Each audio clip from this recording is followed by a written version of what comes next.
தென்மேற்கு வங்கக்கடலில் நிலவிய காற்றழுத்த தாழ்வு பகுதியில் தாழ்வு மண்டலமாக வலுப்பெற்றது. அடுத்த 12 மணி நேரத்தில் மேலும் வலுப்பெறும் என கணிப்பு.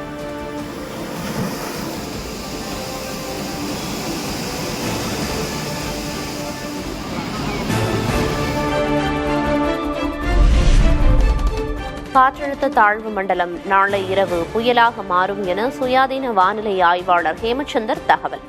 புயலாக வலுப்பெற்றால் ஏமன் நாடு பரிந்துரைத்த தித்வா என்ற பெயர் புயலுக்கு சூட்டப்படும்.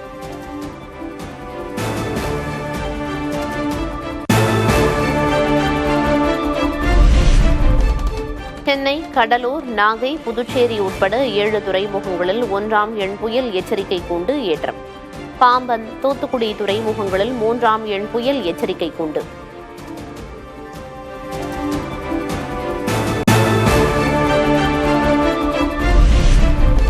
தமிழகத்தில் 5 மாவட்டங்களுக்கு இன்று கனமழை எச்சரிக்கை. காவிரி படுகை மாவட்டங்களில் கனமழை பெய்யும்.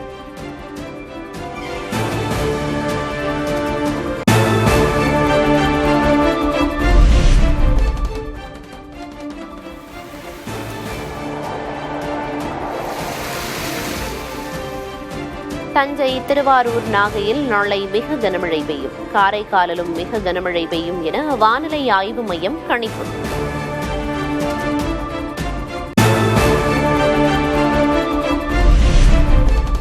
சென்னையில் நவம்பர் 29ஆம் தேதி மிக கனமழை பெய்யும். மேலும் 8 மாவட்டங்களுக்கும் மிக கனமழைக்கான எச்சரிக்கை.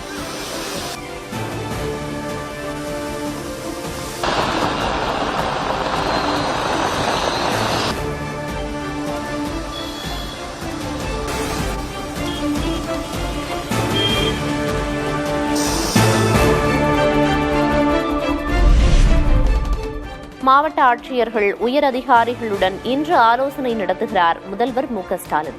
கனமழை முன்னெச்சரிக்கை நடவடிக்கைகள் தொடர்பாக விவாதிக்கப்படும் என தகவல்.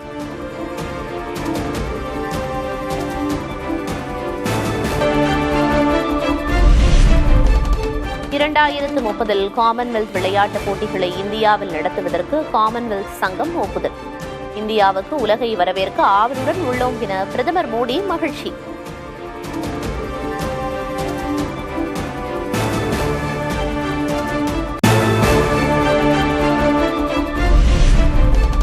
அரசமைப்பு சட்ட கடமைகளை நிறைவேற்ற மக்களுக்கு பிரதமர் அறிவுறுத்தல். தங்களுக்கு விதிக்கப்பட்ட அரசமைப்பு சட்ட கடமைகளை நிறைவேற்றினீர்களா என காங்கிரஸ் பதில் கேள்வி.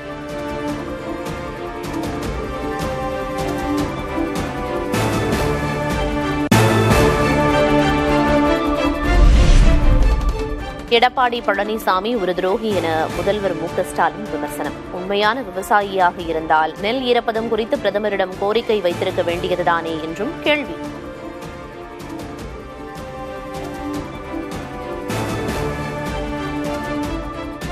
விவசாயம் செய்யறேன்னு சொல்றார் பழனிசாமி.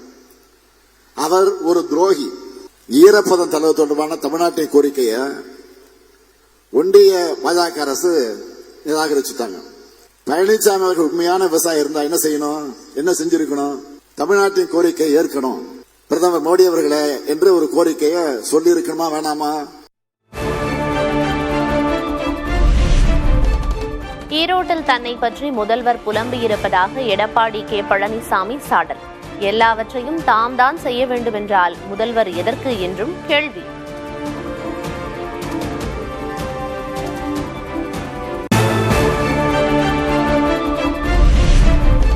எம்எல்ஏ பதவியை ராஜினாமா செய்த நிலையில் யூகங்களுக்கு முற்றுப்புள்ளி வைத்தார் செங்கோட்டையன். சென்னையில் தாவேக தலைவர் விஜயை சந்தித்து 2 மணி நேரத்திற்கும் மேலாக ஆலோசனை.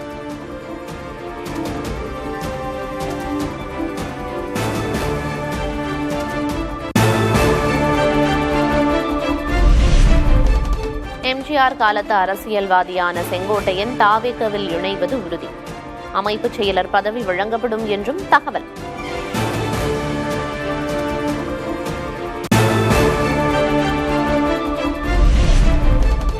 திமுகவிற்கு ரெட் அலர்ட் ஆரம்பம் என தாவேக கொள்கை பரப்பு செயலர் அருண்ராஜ் பேட்டி. நல்ல செய்தி வரும் எனவும் கருத்து. நல்ல செய்தி நாளைக்கு வரும்.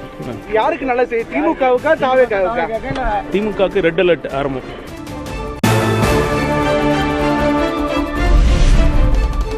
செங்கோட்டையனின் முடிவுக்கு பின்னால் பாஜக, RSS இருப்பதாக விசிக தலைவர் திருமாவளவன் சந்தேகம். அதிமுக மற்றும் எடப்பாடி கே பழனிசாமிக்கு பின்னடைவு என்றும் கருத்து.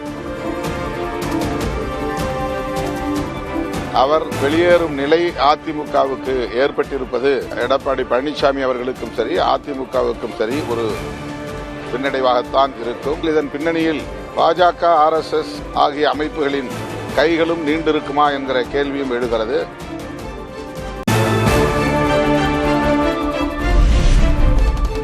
செங்கோட்டையனின் முடிவு பெரிய தாக்கத்தை ஏற்படுத்தாது. நாம் தமிழர் ஒருங்கிணைப்பாளர் சீமான் கருத்து.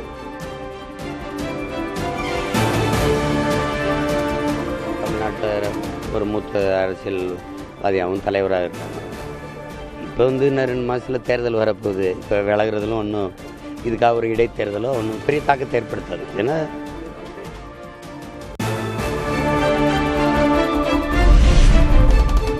SIR மூலம் வடமாநிலத்தவர்களுக்கு தமிழகத்தில் வாக்குரிமை கொடுத்தால் மக்கள் புரட்சி வெடிக்கும்.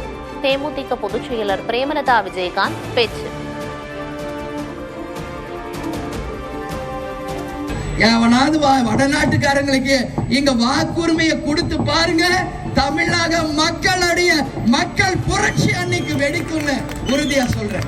வடநாட்டுல இருந்து வரீங்க, வாங்க, வேலை பாருங்க, சம்பளம் வாங்கிக்கோங்க. ஆனா ஓட்டு உங்க ஊர்ல தான் போய் போடணும். மதுரையில் உயர்நீதிமன்ற கிளை முன்பு பாதுகாப்பு பணியில் ஈடுபட்டிருந்த காவலர் துப்பாக்கியால் சுட்டு தற்கொலை. விபரீத முடிவை எடுத்ததற்கான காரணம் குறித்து காவல்துறையினர் விசாரணை.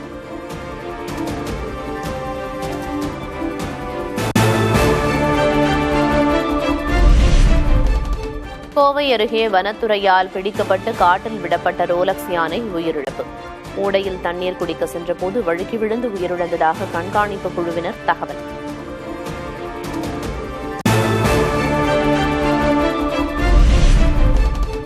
சென்னையில் ஆபரண தங்கத்தின் விலை சவரனுக்கு 640 ரூபாய் உயர்வு.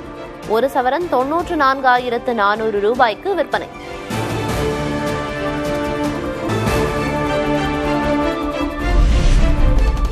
டெஸ்ட் போட்டிகளில் இந்திய அணியின் தொடர் தோல்வியால் தலைமை பயிற்சியாளர் கம்பீருக்கு நெருக்கடி. பதவியில் தொடர்வது பற்றி BCCI முடிவெடுக்க வேண்டும் என விமர்சனங்களுக்கு பதில்.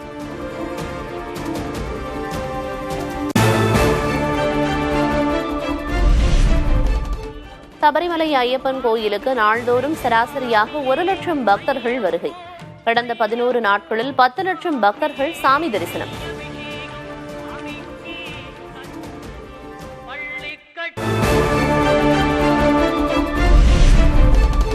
திருச்சானூர் பத்மாவதி தாயார் கோயிலில் வெகு விமர்சையாக நடைபெற்ற புஷ்ப யாகம். மல்லிகை, தாழம்பூ, முல்லை என 12 வகையான 4 டன் மலர்களை கொண்டு சிறப்பு பூஜை.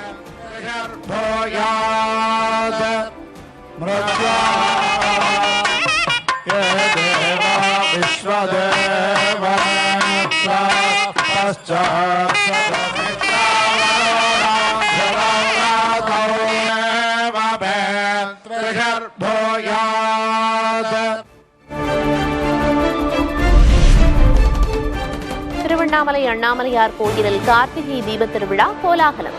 வண்ண விளக்குகளால் அலங்கரிக்கப்பட்ட சிம்ம வாகனத்திலும் வெள்ளி எண்ண வாகனத்திலும் எழுந்தருளிய பஞ்சமூர்த்திகள்.